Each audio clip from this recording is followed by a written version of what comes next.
तो आगे पढ़ने से पहले हम एम्पुटेशन के बारे में रिवाइज़ कर लेते हैं पुरानी वीडियो का। तो एम्पुटेशन क्या होता है, जिसके अंदर हम सर्जिकल रिमूव करते हैं एक्सट्रीमिटी को, और वो कंप्लीट भी हो सकता है और पार्शियल भी हो सकता है। इसके ये क्या होता है, लास्ट ऑप्शन होता है ट्रीटमेंट का, जब हमारे पास कोई और सोर्स नहीं बचता है। ठीक है, ये कब करते हैं, जब ट्रॉमा हो जाए, इंजरी हो जाए, या फिर डायबिटीज़ मेलाइटस हो, एथेरोस्क्लेरोसिस हो, या फिर गैस गैंग्रीन हो, या फिर मैलिग्नेंट ट्यूमर हो।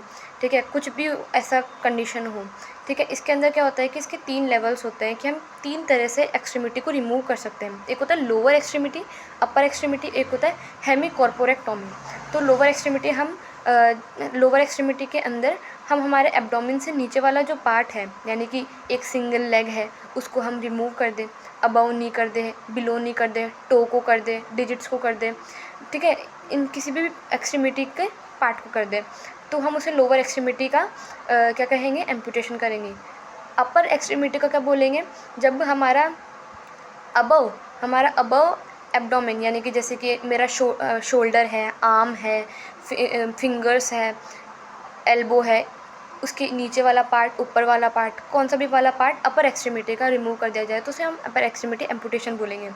हेमिकॉर्पोरेक्टोमी क्या होता है, ये याद करने वाली चीज़ है। हेमिकॉर्पोरेक्टोमी क्या होता है, जब हमारा बिलो एब्डोमेन वाला पार्ट, यानी कि पूरा हमारा लेग वाला पार्ट, पूरा हमारा रिप्रोडक्टिव वाला पार्ट, जेनाइटेलिया वाला पार्ट, यूरिनरी ब्लैडर वाला पार्ट, बावल एक्सक्रीशन वाला पार्ट, एनस रेक्टम, ये सब को हम रिमूव कर दें, तो हम उसको क्या बोलेंगे, हेमिकॉर्पोरेक्टोमी। एक बार आप गूगल पे सर्च करिएगा हेमिकॉर्पोरेक्टोमी, उसके अंदर आपको इमेज से बहुत अच्छे से समझ में आएगा हेमिकॉर्पोरेक्टोमी किसे कहते हैं।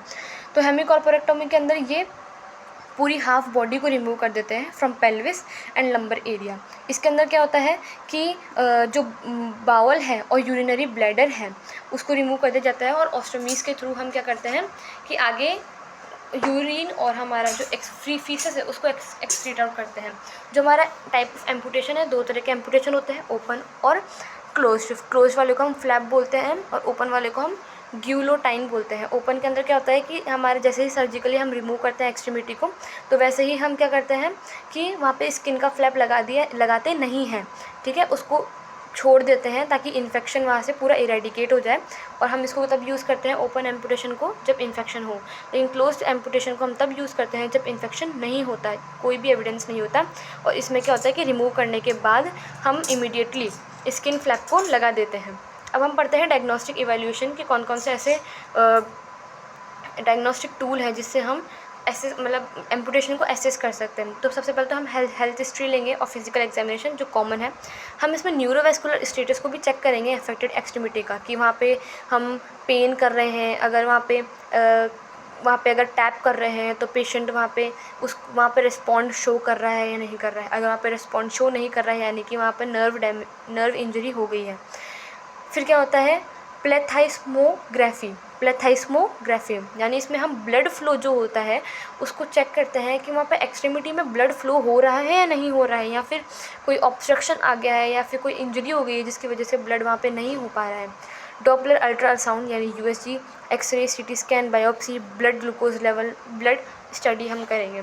मैनेजमेंट के अंदर क्या करेंगे, हम वहाँ पे एसेप्टिक टेक्निक यूज़ करेंगे वुंड केयर के अंदर, अगर जैसे ओपन एम्पुटेशन की है ताकि इन्फेक्शन ना हो।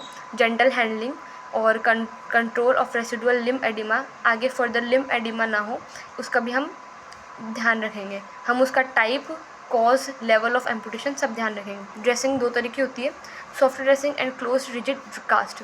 सॉफ्ट ड्रेसिंग में क्या होता है, इसमें हम कंप्रेशन नहीं करते हैं। जो क्लोज रिजिड कास्ट होता है इसमें हम कास्ट अप्लाई करते हैं क्लोज्ड, और इसको हम 10 से 14 दिन के बीच के अंदर आफ्टर सर्जरी हम क्या करते हैं, चेंज करना चाहिए। अब हम पढ़ेंगे प्रोस्थेसिस के बारे में। तो प्रोस्थेसिस क्या होता है, जब हम एम्पुटेशन करते हैं तो वहाँ पे रिहैबिलिटेशन के लिए हमें एक डिवाइस चाहिए होता है जिससे जो पेशेंट है उसको ऐसा ना फील हो कि भाई मेरे हाथ नहीं है, मेरे पैर नहीं है, मेरे को अपने फंक्शनिंग के अंदर अच्छे से मैं काम नहीं कर पा रहा हूँ, मुझे क्या हो रहा है, एक रेजिस्टेंस हो रहा है। तो हम प्रोस्थेसिस करते हैं। प्रोस्थेसिस में क्या होता है, ऊपर का सॉकेट बोलते हैं, नीचे का पाइलॉन बोलते हैं, नीचे फुट होता है। जो पाइलॉन है वो एडजस्टेबल होता है, हम उसको एडजस्ट कर सकते हैं। जो प्रोस्थेसिस है इसको हम तब यूज़ करते हैं जब हमें कोई भी मिसिंग बॉडी पार्ट है उसको हम रिप्लेस करना चाहते हैं, हम किसी सब्स्टिट्यूट के थ्रू आर्टिफिशियली जो हमने अप्लाई किया है, तो उसको हम प्रोस्थेसिस बोलते हैं। ये टेम्प्रेरी भी हो सकता है और ये हमारा परमानेंट भी हो सकता है।